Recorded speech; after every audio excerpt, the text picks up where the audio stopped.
Hello students, आपका स्वागत है आपके अपने चैनल सिद्धार्थ मिश्रा पर। तो फ्रेंड्स, आजकल जैसे आपको पता है कि वाइवास चल रहे हैं, प्रैक्टिकल चल रहे हैं सभी कॉलेजेस में। तो हम आपके लिए लेके आए हैं important questions for chemistry viva. ये क्वेश्चंस मैं गारंटी ले रहा हूँ कि अगर इन क्वेश्चंस को आपने पढ़ लिया और आप पढ़ के गए एग्जाम में, तो एग्जामिनर आपसे इतना प्रसन्न हो जाएगा कि आपको पूरे में पूरे नंबर देख के जाएगा। एक गारंटी है मेरी। लेकिन आपको इसके लिए क्या करना होगा, अगर चैनल पर अभी भी नए हैं तो उसको सब्सक्राइब कर लीजिए और बेल आइकन को भी ऑन रखिए और हमारे इस वीडियो को ज़्यादा से ज़्यादा सभी बच्चों तक शेयर करें ताकि अन्य बच्चे भी इस वीडियो का लाभ उठा सकें और अपने वाइवा में अच्छे मार्क्स गेन कर सकें। तो चलिए बिना समय की देरी करते हुए हम अपने वीडियो पे आते हैं। तो यहाँ पर हम लोग पहला क्वेश्चन देखते हैं कि भाई मूलक क्या होता है। आपने निकाला होगा अपने गुणात्मक विश्लेषण जो होता है कि मूलक क्या होता है। तो इसमें क्या होता है, जब किसी लवण को हम जल में घोलते हैं तो वे एक धनायन तथा एक ऋणायन बनाते हैं, तो वो मूलक कहलाते हैं। जैसे आपने NaCl को किसी जल में घोला तो वह Na प्लस आयन और Cl माइनस आयन में टूट जाएगा। तो मैं यही बता दूं कि जो प्लस आयन वाले होते हैं वो क्षारीय होते हैं तथा जो अम्लीय मूलक होते हैं वो ऋणायन वाले होते हैं। वैसे ही रिलेटेड आपका नया क्वेश्चन आ रहा है, क्वेश्चन नंबर 2। इसमें देखिए क्या दिया गया है कि अम्लीय मूलक क्या होते हैं। मैंने अभी बताया कि आपने निकाला होगा कि अम्लीय मूलों की पहचान करना और क्षारीय मूलों की पहचान करना। तो अम्लीय मूलक देखते हैं कि जिन पदार्थों में ऋणायन आते हैं उन्हें हम अम्लीय मूलक कहते हैं। जैसे हो गया कार्बोनेट पे मतलब इसकी बैलेंसिंग क्या होती है, डबल माइनस आयन। और ये हो गया एसीटेट, इसकी बैलेंसिंग क्या होती है, माइनस आयन होती है। तो इनको आप याद करके जाइएगा। एग्जामिनर आपसे ये भी पूछ सकता है कि अम्लीय मूलक क्या होते हैं, 2 अम्लीय मूलकों के उदाहरण दीजिए। क्षारीय मूलक क्या होते हैं, क्षारीय मूलकों के उदाहरण दीजिए। फिर अगला क्वेश्चन आता है क्षारीय मूलक, बेसिक रेडिकल्स। इनको भी आपने निकाला होगा। तो इसमें भाई सब क्या होता है कि जिन पदार्थों पर धनात्मक आयन होते हैं, ये आप लोग अपने दिमाग में बैठा लीजिए। जिन पर निगेटिव होगा वो अम्लीय हो जाएंगे और जिन पर पॉजिटिव होगा वो हो जाएंगे क्षारीय, मतलब बेसिक। तो वही दिया है कि जिन पदार्थों पर धनात्मक आयन उपस्थित होते हैं उन्हें क्षारीय मूलक कहते हैं। तो आपने इसका एग्जाम्पल देखा, Pb2 plus ion, Mg2 plus ion, ammonium NH4 इसको बोलते हैं प्लस आयन। तो ये सब आप एग्जाम्पल भी इनके याद करके जाइएगा। तो अगला क्वेश्चन आता है कि गुणात्मक विश्लेषण क्या होता है। गुणात्मक विश्लेषण क्या होता है, मैंने अभी बताया था कि जिसमें आप मूलक पहचानते हैं कि कौन सा क्षारीय है भाई, कौन सा अम्लीय है। तो इसकी डेफिनेशन क्या होगी कि किसी अकार्बनिक यौगिक में एक अम्लीय मूलक तथा एक क्षारीय मूलक की पहचान करना ही गुणात्मक विश्लेषण कहलाता है। फिर से देखिए, किसी अकार्बनिक यौगिक में एक अम्लीय मूलक तथा एक क्षारीय मूलक की पहचान करना ही गुणात्मक विश्लेषण कहलाता है। अच्छा भाई, ये क्वेश्चन आप 9th से पढ़ के आ रहे हैं कि अम्ल क्या होते हैं, क्षार क्या होते हैं, RNA का सिद्धांत भी पढ़ा होगा। तो आप देखिए, प्रयोगशाला में हम अम्ल तथा क्षार का परीक्षण कैसे करेंगे। क्वेश्चन नंबर 5 देखिए। तो इसका साधारण आंसर आप बता देना कि प्रयोगशाला में जब हम सर लिटमस पेपर परीक्षण करते हैं तो जो हमको नीले से लाल हो जाते हैं वो अम्ल कहलाते हैं, जो लाल से नीले हो जाएंगे वो क्षार कहलाएंगे। तो अगला क्वेश्चन है, ये क्वेश्चन आप दोनों अपने हिसाब से करिएगा, अम्लीय मूलकों को कितने समूहों में बांटा गया है। अगला क्वेश्चन है, क्षारीय मूलकों को कितने समूहों में बांटा गया है। तो इनके क्वेश्चन आप लोग देख लीजिएगा, आई थिंक 7 शायद होते हैं समूह, उनमें बांटा गया है। फिर अगला क्वेश्चन आता है कि भाई ज्वाला परीक्षण मतलब फ्लेम टेस्ट क्या होता है। तो फ्लेम टेस्ट में पता है आपको कि एरोमेटिक और जो एलिफेटिक यौगिक होते हैं उनमें विभेद करते हैं, पहचानते हैं कि कौन सा एरोमेटिक है और कौन सा एलिफेटिक है। तो इसमें क्या होता है, स्पैचुला मतलब स्पैचुला एक ऐसा यंत्र होता है जिसकी आकृति चम्मच के जैसी होती है। तो इसमें स्पैचुला नामक एक चम्मच जैसा उपकरण होता है जिस पर कार्बनिक यौगिक रखकर हम उसको जलाते हैं। तो यौगिक यदि अधिक धुएं के साथ जलता है तो एरोमेटिक कहलाएगा, यदि कम धुएं के साथ जलता है तो एलिफेटिक कहलाएगा। और यहीं पे मैं ये क्वेश्चन और आपका क्लियर कर दूं कि एरोमेटिक कंपाउंड्स कौन होते हैं, एलिफेटिक कंपाउंड्स कौन होते हैं। तो एरोमेटिक ही आप याद कर लीजिए भाई। इसमें क्या होता है कि जो बेंजीन रिंग वाले होते हैं उनको ही हम एरोमेटिक कहते हैं। उनमें कार्बन की जो संख्या होती है वो 6 होती है, समझ गए आप। और बाकी एलिफेटिक हो गया, मेथेन हो गया, एथेन हो गया, ये सब एलिफेटिक में आते हैं। क्लियर है। अगला क्वेश्चन सबसे मोस्ट इंपॉर्टेंट है, अगर ये भी आपको न आता हुआ तो आप भाई बेकार हैं। यहाँ दिया है रसायन विज्ञान कितने प्रकार की होती है। भाई रसायन विज्ञान कितने प्रकार की होती है, कमेंट में अभी लिखिए बिना देखे। रसायन विज्ञान 3 प्रकार की मुख्यतः होती है जो आपके सिलेबस में दी गई है। भौतिक विज्ञान नंबर 1, दूसरा कार्बनिक रसायन और तीसरा अकार्बनिक रसायन। भौतिक विज्ञान फिजिकल केमिस्ट्री, कार्बनिक रसायन कार्बनिक रसायन जो है वो हो गई कार्बनिक हो गई, और इनऑर्गेनिक हो गई अकार्बनिक। ठीक, अनुमापन किसे कहते हैं? भाई ये क्वेश्चन आपने किया है, इस सबको पता है अनुमापन किसे कहते हैं। इसको बोलते हैं टाइट्रेशन। इसमें क्या होता है, किसी अज्ञात सांद्रता वाले विलयन की हम सांद्रता ज्ञात करते हैं। आपने बोला एक एक्सपेरिमेंट किया होगा कि किसी ऑक्जेलिक अम्ल का एक हम बनाते हैं विलयन, ठीक, उसके अंदर हम अज्ञात KMnO4 की सांद्रता ज्ञात करते हैं। उसमें सूचक वगैरह क्या हो गया, उसके आप लोग उपकरण याद कर लीजिएगा कि टाइट्रेशन में कौन से उपकरण आते हैं। ठीक, जैसे हो गया उसमें बीकर हो गया, और निकल फ्लास्क हो गया, ब्यूरेट हो गया, पीपेट हो गया, स्टैंड हो गया, ये सब आप याद करके जाइएगा, तभी एग्जामिनर आपसे खुश होके जाएगा, पूरे नंबर देगा। एग्जामिनर भाई क्या होता है कि मेरा भी अभी कुछ साल पहले वाइवा हुआ था, तो आप जो चार्ट बनाएंगे उसमें से एक आधा क्वेश्चन मात्र पूछेगा, वो भी बेसिक क्वेश्चन होगा। वो सीधे चला जाएगा भाई, पूछेगा कि आपको क्या मिला था प्रोजेक्ट में, तो आप बताएंगे सर एक हमको गुणात्मक विश्लेषण मिला था, एक टाइट्रेशन का मिला था, और एक हमको क्रियात्मक समूह निकालना था। तो पूछेगा कि आपको क्रियात्मक समूह कौन सा निकालने दिया गया था, तो आप बोल देंगे आप बोल देंगे एक फिनोलिक हो गया, ठीक, कीटोनिक हो गया, ये सब हमको दिए गए थे। तो ये सब बता दीजिएगा, उसी से आप क्वेश्चन को पूछेगा। अगला क्वेश्चन भाई मोस्ट इंपॉर्टेंट क्वेश्चन है, मोस्ट इंपॉर्टेंट, कि मोहर लवण क्या होता है, मतलब इसको इंग्लिश में बोलते हैं मोहर साल्ट। इसका रासायनिक नाम, रासायनिक सूत्र सब आपको बताना है। तो आप इसको एक बार फिर से पढ़ लीजिए। मोहर लवण इसको रासायनिक नाम है, इसको मोहर लवण का रासायनिक नाम फेरस अमोनियम सल्फेट है, समझिए, फेरस अमोनियम सल्फेट। इसका रासायनिक सूत्र होता है FeSO4 NH4 का whole twice SO4 into 6H2O।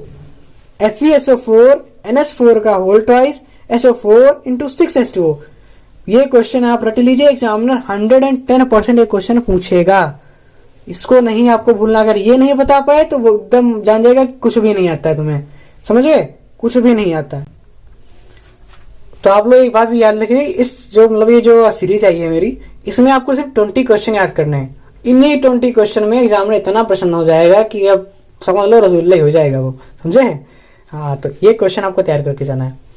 तो अगला क्वेश्चन होता है भाई कि सूचक क्या होते हैं। सूचक आपने वही बता रहा हूं मैं उतनी देर से, टाइट्रेशन वाले उसमें आता है।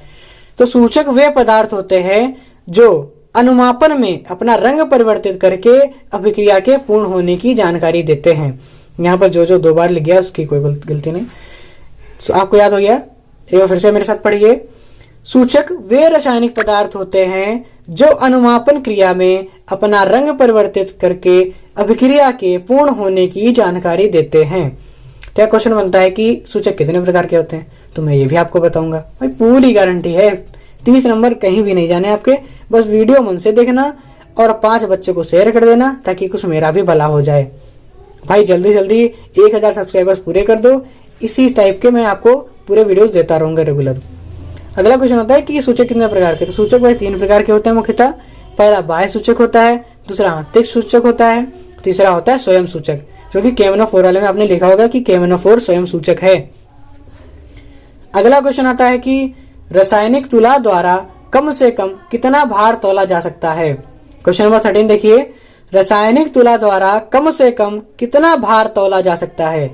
तो इसमें देखिए, इसमें आंसर इसका हो जाएगा 0.0002। ये आप याद कर लीजिए, यही भार होता है। तो अगला क्वेश्चन एकदम बेसिक सा क्वेश्चन है, ये आपको याद होना चाहिए कि भाई सांद्र विलयन किसे कहते हैं। सांद्र अम्ल जो होते हैं, सांद्र अम्ल किसे कहते हैं। तो जिस विलयन में अम्ल की मात्रा अधिक होती है वे सांद्र अम्ल या विलयन कहलाते हैं। तनु विलयन या तनु अम्ल किसको कहते हैं, जैसे आपने पढ़ा होगा कि तनु H2SO4 के साथ हमने क्रिया कराई, सांद्र H2SO4 के साथ क्रिया कराई, तो उसका बहुत अलग मतलब होता है। तो जो तनु अम्ल होते हैं, यह ऐसा विलयन होता है जिसमें जल की मात्रा अधिक होती है। इसमें भाई साहब जल की मात्रा अधिक होगी।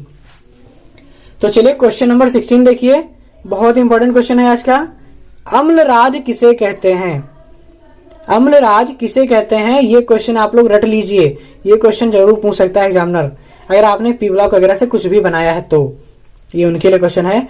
तो भाई इसमें क्या होता है, 3 भाग कॉन्सेंट्रेटेड HCl और 1 भाग कॉन्सेंट्रेटेड HNO3 आपस में मिलकर एक मिश्रण बनाते हैं जिसको हम अम्लराज कहते हैं। या फिर आप एक बार अपने माइंड में दोहराइए कि अम्लराज में भाई क्या होगा, 3 भाग हम कॉन्सेंट्रेटेड HCl लेंगे और 1 भाग हम HNO3 लेंगे, ये जब आपस में जुड़ जाएंगे मतलब मिश्रण बना लेंगे, वही मिश्रण हमारा अम्लराज कहलाता है।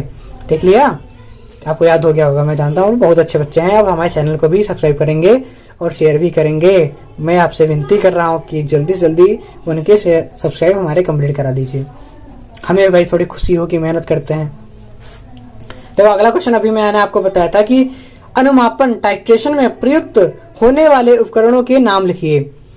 तो इसमें हो गया burette, pipette, conical flask, beaker, stand आदि, यही सब होते हैं। इनको आप लोग देख लीजिएगा। अगर आप लोग कभी लैब गए हों बाई चांस गलती से भी, तो अब आपने देखा होगा कि बीकर क्या होता है, पीपेट क्या होता है, ये सब। ठीक है, आप अपने एक अच्छा अध्यापक से भी पूछ सकते हैं। तो होता है कि पीपेट को बीच से क्यों नहीं पकड़ते हैं भाई, मोस्ट इंपॉर्टेंट क्वेश्चन है अनुमापन वाले जो टाइट्रेशन जो आपने किया है, ये हमने जरूर पूछ सकता है भाई। इसमें क्या होता है कि अगर हम पीपेट को भाई बिना स्टैंड पर, सॉरी बिना उसके जो होता है कि इसका पकड़ने वाला यंत्र होता है, उसका नाम नहीं याद आ रहा है, बिना उसके अगर हम बीच से इसको पकड़ेंगे तो जब बॉडी के संपर्क में आएगा तो इसका ताप चेंज हो जाएगा, जो कि हमारी रीडिंग सही नहीं आएगी। इसलिए इसको हम बीच से नहीं पकड़ते हैं, इसके मान में परिवर्तन हो जाता है। ओके, अगला भी अनुमापन से ही क्वेश्चन है कि मानक विलयन किसे कहते हैं। मानक विलयन किसे कहते हैं, ये क्वेश्चन भाई रट लो। क्वेश्चन नंबर 19 जो देख रहे हो कि मानक विलयन किसे कहते हैं। तो इसमें क्या होता है बच्चों, ज्ञात सांद्रता वाले विलयन को ही हम मानक विलयन कहते हैं। कि वह विलयन जिसके में भाई साहब सांद्रता ज्ञात हो, तो हमें कुछ ज्ञात ही नहीं करना, सांद्रता ज्ञात है, वो हमारा मानक विलयन हो गया। इसको आदर्श विलयन भी बोलते हैं। क्षारीय मूलकों के समूहों एवं अभिकर्मक के नाम लिखिए कि वो किस समूह के हैं और किस अभिकर्मक का काम होता है इसमें। तो इसमें देखो क्षारीय मूलकों के अभी मैंने आपको पहले बताया था कि लगभग 6 समूह होते हैं। तो पहला समूह है शून्य वर्ग, इसका अभिकर्मक क्या होगा, NaOH हो जाएगा। क्षारीय मूलक जो है, सॉरी समूह का नाम इधर दिया है और अभिकर्मक है और क्षारीय मूलक। देखिए क्षारीय मूलक NH4 मतलब अमोनियम हो गया, इसका अभिकर्मक NaOH हो जाएगा। प्रथम समूह में आता है Pb2+ आयन, इसका अभिकर्मक HCl हो जाएगा। द्वितीय समूह में Pb2+ ion, Cu2+ ion, arsenic हो गया। इनमें सब में जो अभिकर्मक का कार्य करते हैं वो HCl हो जाता है, H2S हो जाता है। आगे समझ में।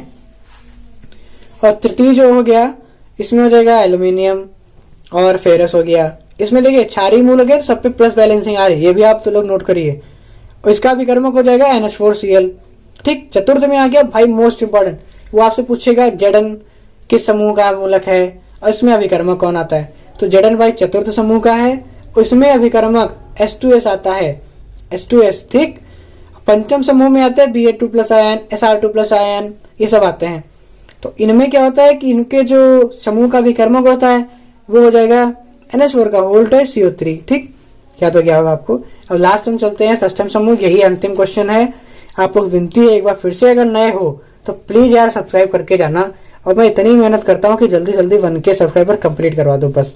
और पीछे हमने इंटीग्रेशन की ट्रिक चलाई थी, उस पर कुछ अच्छा खासा रिस्पॉन्स नहीं मिला तो मैंने उसको बंद कर दिया। तो चलिए इस पर देखते हैं। Mg2+ आयन होता है षष्ठम समूह का, इसमें जो अभिकर्मक का कार्य करता है वो Na2HPO3। ओके, Na2HPO3, ये सब आप याद कर लीजिए क्वेश्चन एक बार। और हाँ, अगर आपको फिजिक्स के भी वाइवा के क्वेश्चन चाहिए और इसकी तो मैं PDF आपको दे ही दूंगा, इसके लिए आपको सबसे पहले 1K सब्सक्राइबर कंप्लीट करा दो।